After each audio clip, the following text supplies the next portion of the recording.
Hello, I'm Untitled and welcome back to another third channel, just random video here in Vegas. So, I'm currently in Las Vegas, I'm here for a single night, and one of the things I decided to do was check out one of the, I think it's like a high-end hotel. It's one of those things you always see in TV shows. It's called the Venetian, and given that the price was like 100, split between two people, the amount of luxury was something I just couldn't pass up. So I'm going to give you a quick tour of the hotel room and talk a bit about Vegas, just some thoughts on it in general, because why not, right? So, yeah, this is the most absurd hotel room I think I've ever been in. Maybe I just don't go in absurd enough hotel rooms, but just to give you a quick tour around it, it's like, okay then, so again, you start with the bathroom. It looks like this. It's like, okay, you got your shower, you got your bath, separate things of course, why not? A little bit of art in the mirror for some reason, towels everywhere, you know, normal stuff. Two sinks, which I thought was kind of bizarre. There's a TV in here, just in case you're in the bathroom, you're like, you know, I'm washing my hands right now, on my face, whatever, but there's just not enough TV going on here. I don't want to, you know, have to listen out there. No, third TV in here. Separate room for the toilet, so, you know, I actually worked this one out. It means that 3 people could be in here. 2 people, you know, doing their morning routines. One's in the bathroom doing their morning business. One's over here doing their makeup. Look at the multi-purpose in right there. Someone could shower as well if you're that sort of family that can get that done in front of each other. But then, that's not all. You go further into the room and it's like, okay, 2 huge queen beds. Again, handy for me and a friend. Then we've got huge TV here for when you're with the beds. How wonderful that is, right? Like, hey, big TV. So we've got 2 TVs so far, but in case you go to this part of the room and you think, I want to watch some TV, but the angles aren't so great here because they're not as great. Third TV. It's just excessive. Like, this is meant for 2 people and you have 3 TVs. I guess, like, in case you want to watch different things and also have a separate bathroom TV. But then there's all of this. There's a little, like, again, I call it like a dining room setup, like a, you know, big table plus some chairs, like living room setup. But then also a dining room setup, I should say. Then also an office desk setup with, you know, phone, the business ports, etc. Actually quite handy. It has USB, like very few high-end hotels have those. And then finally, you get the view. So I should clarify, this is why I wanted to make this video, because Las Vegas and the big resorts that you hear so much about on TV, they probably have product placement, are so skeezy when it comes to this stuff. So also, I can, if you keep looking at the view, so look at the view, look at this, I can, from all the way on the outside of the room, there's like magic buttons that allow you to open and close the drapes automatically. Is that useful to anyone? I'm not really sure, but I'm just going to open them now. My point of all of this, oh, they're not open. My point of all of this, you can recenter over here now.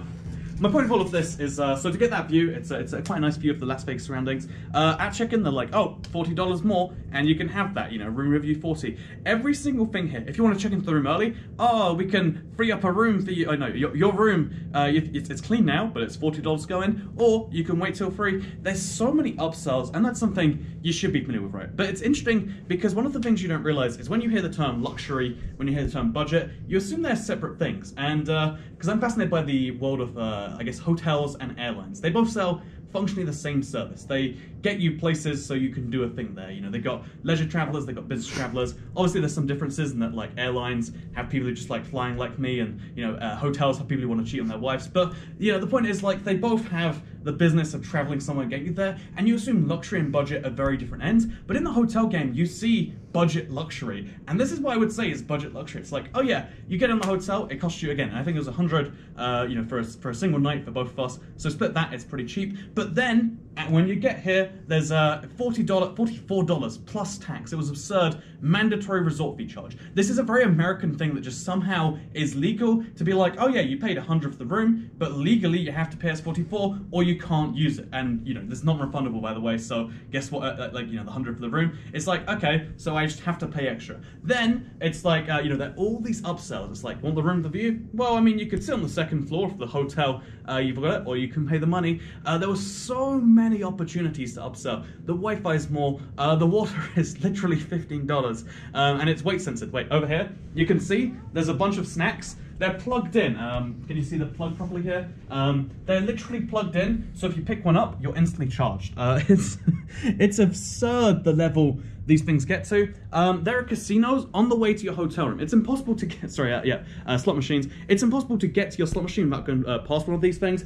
And I admit, that's something you're probably familiar with, something you should know. But I wanted to bring all of this up. I wanted to say all of this as just my point of, like, Vegas is a giant resort city. It's not a real city, really. There is a real Las Vegas out there. There are real locals who live here, but the Strip is this giant resort. You know, like how when you go on holiday to a beach or something, and it's like this pretend place where, you know, it's a beach, but you get to pretend like it's home. That's what this is. This is a place where you can pretend like it's home. It's a living room, dining room, bedroom. It's a full house in a weird rectangular shaped suite. And the point of this whole thing is it's a very clever way to eventually get the money out of you. Also, I've been pointing my chest this whole time. You gotta look at the face. It's not the chest, the New Zealand flag body. I ate a lot of steak earlier today. If you're judging my stomach size, it was an all-you-can-eat steak buffet. Because again, there's just so many things. The entire, everywhere. Again, this isn't really properly expressed. Between everything that's not gambling or a thing you want to be, it's designer shops, it's Rolex watches, it's Armani, Gucci, etc. Everything in Vegas is monetized perfectly. And most people look at that and say, man, this is awful. And honestly, feeling nickeled and dimed sucks. I hate it. It stings a little bit. Like I walk anywhere and I feel they're tugging at me and it's not good. But at the same time, that's what you come here for in a way, almost. It's something where it's like, well, I mean, they take the money off you and they're very upfront about the fact that that's what they want to do. You come here, they're going to take your money, and if you're surprised by that at the end, then maybe you're not familiar with what Las Vegas is. And yeah, I don't think I can stand being here for an extended period of time, but Las Vegas, kind of cool. Would love to see the real city sometime. But let's go lose some money and update this of how sad I am in a few seconds. So, wait, actually it's third channel video, don't care. Bye.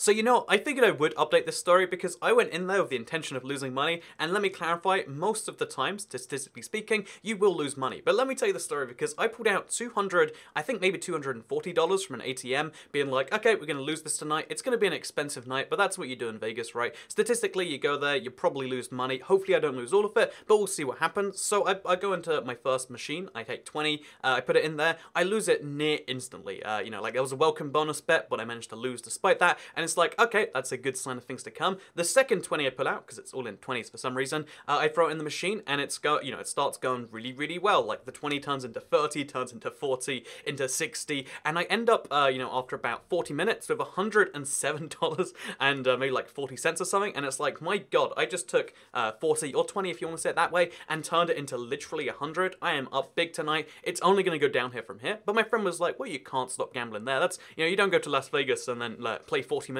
and call it a day. And I was like, you know what, you're right. So we go to another casino that had like crazy high minimums. I played free Bet Blackjack, in case you're curious, where you get a free double down, but in exchange, when you get 22, you lose. It's a weird, variant game, and it had a $15 minimum, which is super high. If you don't know you're gambling, you shouldn't know you're gambling. Not recommended for most people. But yeah, so I'm like, okay, $15 minimum. I'll just lose away that 100 that I just gained. It'll be fun. But no, I don't end up losing. I end up gaining, because it's, again, free Bet Blackjack. I get a lot of situations where I do double down, and it does work out. So, like I had a bet that was like 50, turns into 150, and basically, I left that, I went with the table with 100, I left with like 410 or something.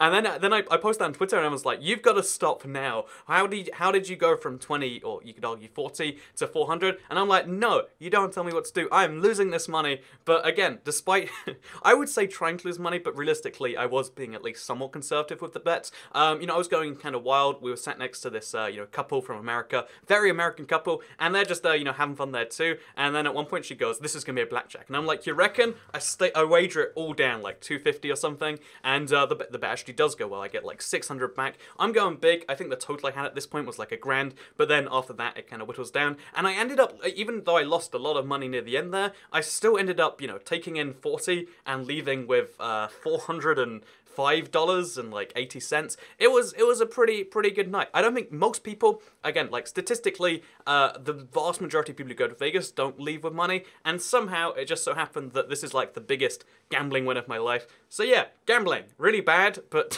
every now and then it works out. And yeah, I really do want to just add in here though, that if you are the sort of person who gets addicted to anything or everything, then I would not recommend it. For most people, it's not a good idea. Statistically speaking, you've got to go in knowing that you'll lose some percentage, probably higher if your bet, but if you're there because you want to have some fun, you might end up with money, which is a cool like side effect, because it paid for, the hotel that I was talking about, paid for the flights in and out, paid for a lot of the stuff that I end up buying in San Francisco, like the San Francisco t-shirt, which I'm not wearing anymore, but, paid for a lot of cool stuff, and I don't know, it was just a wacky little experience of Vegas, and now you know. I'd like to go back sometime, but if I do, I know I'll lose. So anyway, Vegas story, there you go, third channel, don't care. Bye.